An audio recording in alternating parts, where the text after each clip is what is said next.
अस्सलाम वालेकुम व्यूअर्स। आज हम जिस यूसीएवी के बारे में बात करेंगे उसका नाम है शेपर्ड 3। अभी तक जितनी भी unmanned combat aerial vehicle Pakistan में होम ग्रोन आ चुकी हैं, उसमें आज के दिन में ये सबसे ज़्यादा केपेबल जो है वो अनमैन्ड कॉम्बैट एरियल व्हीकल है। इसको सबसे पहले टर्की में जो एक एग्जीबिशन होता है, ये जुलाई 25 से जुलाई 28 तक 2024 में हुआ था, जिसको IDEF डिफेंस कॉन्फ्रेंस कहते हैं। सबसे पहले इसके मॉकअप्स जो हैं, इसका मॉकअप और जो या फाज आप पढ़ लें, FAAZ, जो फाज है एयर टू एयर मिसाइल, उसका मॉकअप और इसका मॉकअप जो है फाज के बारे में भी मैं आपको एंड पे थोड़ा सा बता दूंगा। बहरहाल इसका मॉकअप, सबसे पहले मॉकअप का मतलब होता है कि एक छोटा मॉडल आप कह लें, जो एक स्केल के हिसाब से, यानी कि बराबर का नहीं होता स्केल में, उसकी प्रपोर्शन में होता है। उस टाइम पे भी इसकी कुछ मेन मेन करेक्टरिस्टिक्स बताई गई। बहरहाल हम तो बात करेंगे जो सबसे लेटेस्ट दिसंबर में जो डिक्लेयर की गई हैं। बहरहाल उस टाइम ये भी बताया गया कि इसके इंजन जो है वो फॉरेन ओरिजिन के हैं, और ओरिजिन नहीं बताया गिड्स ने, global industrial and defence solutions, जो पाकिस्तान में R&D इदारों का एक आप कह लें कि सेंट्रलाइज टाइप का इदारा बनाया गया है, जो एक तरह से उनकी मार्केटिंग जो है वो करता है। और इसके अलावा ये भी डिक्लेयर किया गया उस टर्की में कि ये इन हाउस ट्रायल्स इसके कंप्लीट होते हैं तो ये एक्सपोर्ट के लिए भी अवेलेबल होगी। जब ये दिसंबर में इसको अनवेल किया गया, यानी कि फुल फ्लैज, वो तो मतलब वो प्रपोर्शन में नहीं थी, मॉकअप नहीं था, बल्कि फुल फ्लैज शापर 3 को जब डिस्प्ले किया गया तो साथ उसके ये बताया गया, बहुत सारे इसके साथ वेपन्स भी जो इसके साथ इस्तेमाल हो सकते हैं वो भी इसमें दिखाए गए।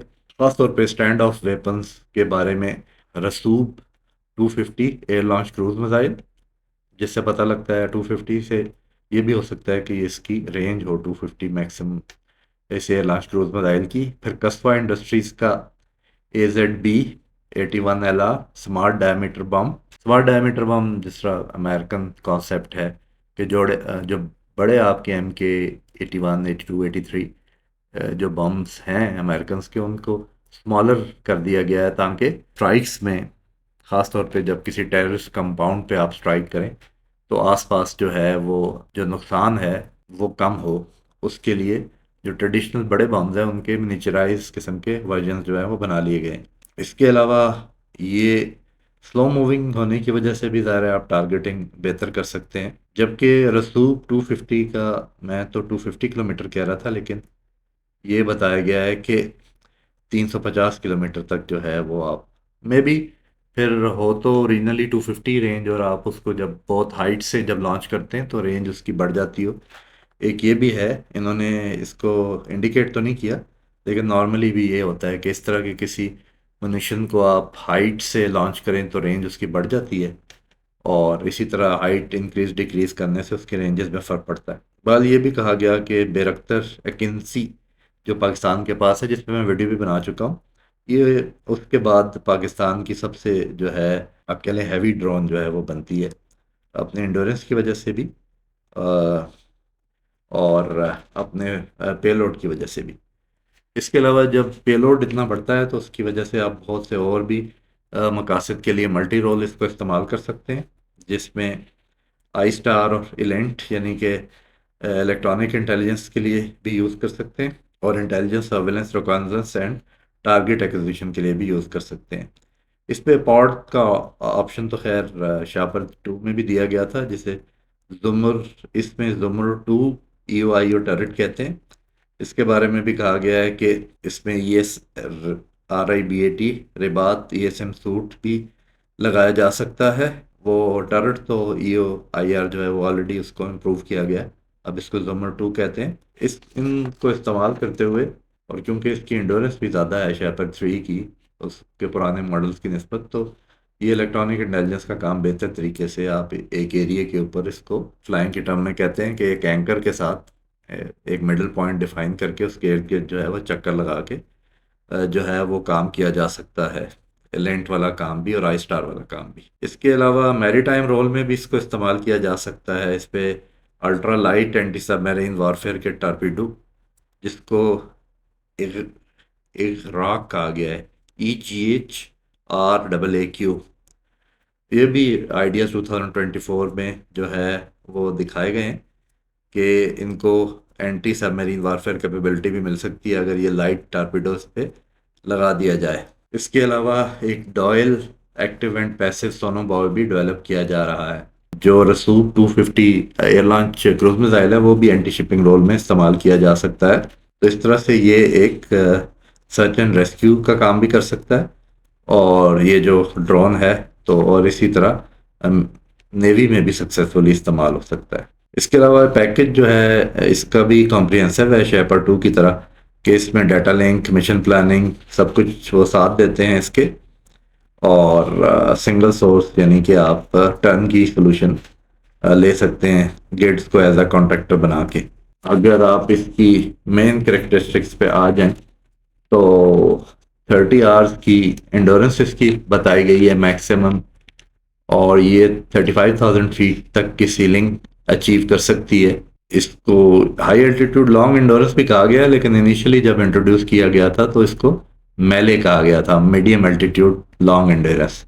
तो लॉन्ग एंडोरेंस के बारे में तो कोई शक नहीं है, लेकिन जितनी हाइट जो मैक्सिमम सीलिंग है वो इसकी इस टाइम पे वो मीडियम वाले उस रेंज में ही आती है। लेकिन बाज़ औक़ात हमारे कई पब्लिशर्स जो हैं वो इसको हैले कैटेगरी में भी डाल देते हैं, हाई एल्टीट्यूड लॉन्ग एंडोरेंस में, हालांकि इसकी सीलिंग जो है वो मैक्सिमम 35,000 फीट तक की है। हैले की वैसे भी अगर 50,000 प्लस और 25 आवर्स से इंक्रीज कर जाए तो फिर आप उस कैटेगरी में डाल सकेंगे हैले की।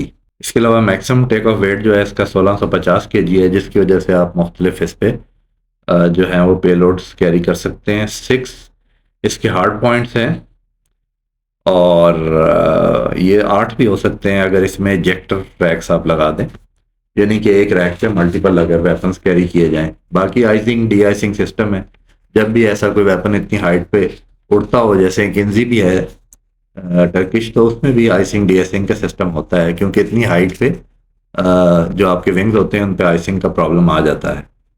बाकी मल्टी रोल होने का तो मैंने ऑलरेडी बता दिया आपको। आप इसको surveillance, search and rescue, communication intelligence, electronic intelligence के लिए यूज़ कर सकते हैं। पेलोड इस पे जो कैरी करना है वो 400 से 530 kg तक हो सकता है एक्सटर्नल जो पेलोड है, और इंटरनल पेलोड 165 kg तक हो सकता है। इंजन इसमें दो तरह के ऑप्शंस हैं, जैसा कि कस्टमर चाहे 140 हार्स पावर का भी हो सकता है, 170 हार्स पावर का भी हो सकता है। और अगर आपने 170 हार्स पावर का लिया है तो 140 हार्स पावर में भी 300 किलोमीटर इसकी रेंज है, लाइन ऑफ साइट जो है। बाकी अगर सेटेलाइट लिंक यूज़ करें तो 3000 किलोमीटर तक भी जो है इसकी रेंज हो सकती है। बाकी जो इसकी हाइट है वो अगर फुली आर्म्ड हो तो 35,000 फीट तक है, और अगर आईएस रोल में यानी आईएसआर रोल में है, यानी कि बिल्कुल कोई एक्सटर्नल इसके वो नहीं है वेपन पेलोड, तो 41,000 फीट तक भी जा सकती है। तो इंडोरेंस इसकी मैक्सिमम आईएसआर रोल में 40 आवर्स की है, और फुली आर्म्ड हो तो 20 घंटे इसकी जो है वो इंडोरेंस है। तो ओवरऑल जो है ये बहुत ही केपेबल किस्म की यूसीएवी है। और जैसे स्केप्टिक्स जो हैं जो इस पे तनकीद करने वाले हैं वो तो ये भी कहते हैं कि ये जो है ये क्लेम्स हैं सिर्फ और क्या, लेकिन अगर जनरली देखा जाए तो कोई भी कंपनी जो है वो क्लेम्स इतने बड़े नहीं करती कि वो मैच करने मुश्किल हो जाए। तो हम ये एक्सपेक्ट कर सकते हैं कि जो करेक्टरिस्टिक्स स्पेसिफिकेशन के क्लेम्स किए जा रहे हैं उसको ये प्रोडक्ट जो है वो मीट भी करेगी, जैसे और भी प्रोडक्ट्स में होता है। तो जो लोग शक जाहिर कर रहे हैं शायद उनकी बात इस हिसाब से सही ना हो। मैंने आखिर में जिक्र किया था कि फैज़ या Faaz FAAZ air to air missile के बारे में भी आपको बताऊंगा, जिसके टर्की वाले जुलाई 25 से 28 जो 2024 में हुआ था उसमें मॉकअप ब्रिगेड्स ने पेश किया था। तो ये एक्टिव रडार गाइडेड मिसाइल होगा। रफली आप कह लें कि ये इक्वल टू जो चाइना का SD-10 है उसके इक्वल होगा। Medium range air to air missile 100 kilometre से ज़्यादा इसकी रेंज होगी, स्पीड मैक 3.5 होगी, और ये उसका एक और वर्जन भी बनाया गया है शॉर्ट रेंज में। डिटेक्शन रेंज जो है वो 25 किलोमीटर होगी, और वो थोड़ा डैमेजिंग होगा, IIR होगा, और वो 40 किलोमीटर रेंज तक जो है वो उसकी मैक्सिमम रेंज होगी। यानी कि किल जोन तो फिर भी 25 किलोमीटर में भी होगा क्लोज रेंज में। तो इसका एक वर्जन जो है 100 किलोमीटर वाला है और दूसरा जो है वो 40 किलोमीटर वाला है। और क्योंकि ये अंडर लाइसेंस प्रोडक्शन होगी, तो इसलिए इसके इंटेलेक्चुअल प्रॉपर्टी राइट्स भी जो हैं वो गिट्स के पास होंगे। तो इसको मैं इस चीज़ पे ख़त्म करूँगा कि ये जो शापर 3 है, ये मोस्ट केपेबल ड्रोन है इस टाइम पे, जो पाकिस्तान की इन्वेंट्री में है, खासतौर पे जो लोकली प्रोड्यूस ड्रोन्स हैं उसके उनके बीच में। तो ये एक अच्छा एडिशन है, आप कह लें कि ड्रोन्स की फायर पावर बढ़ाने का। आज के लिए इतना ही। आइंदा किसी और इंटरेस्टिंग वीडियो के साथ हाजिर होऊंगा। सब्सक्राइब करना, लाइक करना ना भूलिएगा। Take care, bye.